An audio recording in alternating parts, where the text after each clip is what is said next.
ಪಿನಾಕ ಅತ್ಯಂತ ಶಕ್ತಿಶಾಲಿ ಆಯುಧಗಳಲ್ಲಿ ಒಂದಾಗಿದೆ. ಇದು ಶಿವನ ದಿವ್ಯ ಧನುಸ್ಸು. ಈ ಕಾರಣದಿಂದ ಶಿವನನ್ನು ಪಿನಾಕಧರ ಅಥವಾ ಪಿನಾಕಪಾಣಿ ಎಂದು ಕರೆಯುತ್ತಾರೆ, ಅಂದರೆ ಪಿನಾಕವನ್ನು ಹಿಡಿದವನು. ಈ ಧನುಸ್ಸಿನ ಮೂಲಕವೇ ಶಿವನು ತ್ರಿಪುರಾಸುರರ 3 ಅಜೇಯ ನಗರಗಳನ್ನು ಒಂದೇ ಬಾಣದಿಂದ ನಾಶ ಮಾಡಿದನೆಂದು ನಂಬಿಕೆಯಿದೆ.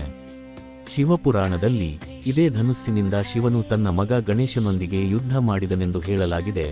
ಗಣೇಶನು ಶಿವನ ಮಾರ್ಗವನ್ನು ಅಡ್ಡಗಟ್ಟಿದಾಗ. ಪದ್ಮಪುರಾಣ ಪ್ರಕಾರ ಶಿವನು ಜಲಂಧರ ಎಂಬ ದೈತ್ಯನ ವಿರುದ್ಧವೂ ಇದೇ ಪಿನಾಕದಿಂದ ಯುದ್ಧ ಮಾಡಿದನು. ಪಿನಾಕ ಮಿಥಿಲೆಗೆ ಹೇಗೆ ತಲುಪಿತು?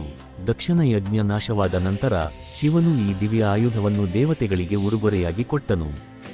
ದೇವತೆಗಳು ಇದರ ಅಪಾರ ಶಕ್ತಿಯನ್ನು ಅರಿತು ಇದನ್ನು ಮಿಥಿಲೆಯ ರಾಜ ದೇವರಾತ ಜನಕನಿಗೆ ರಕ್ಷಣೆಗಾಗಿ ನೀಡಿದರು.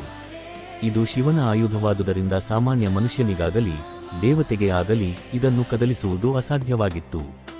ಸ್ವಯಂವರ. ಅನೇಕ ಪೀಳಿಗೆಯ ನಂತರ ರಾಜ ಜನಕ, ಅಂದರೆ ಸೀತೆಯ ತಂದೆ, ಸೀತೆಯ ಸ್ವಯಂವರಕ್ಕೆ ಒಂದು ಅಸಾಧ್ಯ ಷರತ್ತು ಇಟ್ಟನು.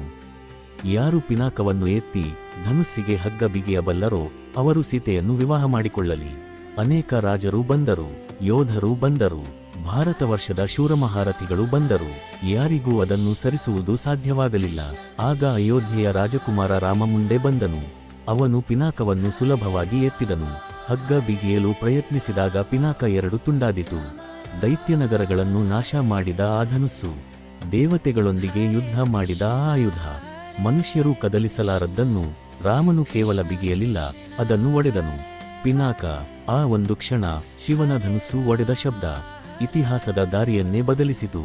ಅದು ನಮಗೆ ಕೊಟ್ಟಿತು ಎಲ್ಲಾ ಕಾಲಗಳಲ್ಲಿಯೇ ಅತ್ಯಂತ ಮಹಾನ್ ಕಾವ್ಯ ರಾಮಾಯಣ.